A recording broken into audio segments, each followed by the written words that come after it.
being present with your client means you are able to pick up, like I always say, like therapy is an ongoing process of evaluation.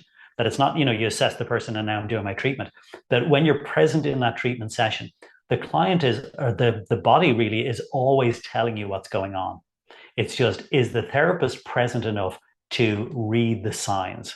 We oftentimes talk about intensity as opposed to pressure, because oftentimes in a treatment session, people will reference pressure because it's a very known quantity. You say pressure, the client knows what you mean. Do you want more pressure? Do you want less pressure? But I would always talk in terms of intensity. And I would say that you should be working using 4 different elements that you're strong enough to be effective, light enough to be pain-free.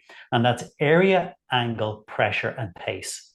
So pressure is only one of those 4 elements that creates intensity, because I don't do very heavy work. But yet clients who think I need deep pressure, I need pain to achieve a result, they still feel intensity, so they're happy. And if you get those 4 elements right, you're right on that edge of maximum benefit, maximum change in the tissues without kicking in the client's stress responses.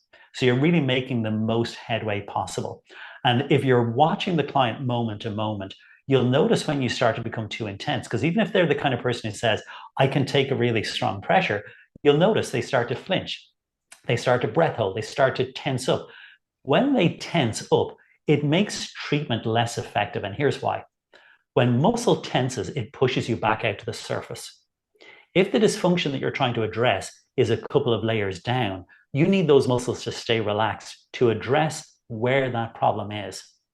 When you start doing heavy-handed, painful massage, which, to be fair, is still practiced in some places, it means that those tissues are pushing you out to the surface. You have to use a lot more force to get down to there. And you get into this downward spiral of creating more pain, more guarding, more force. And you're just fighting the body.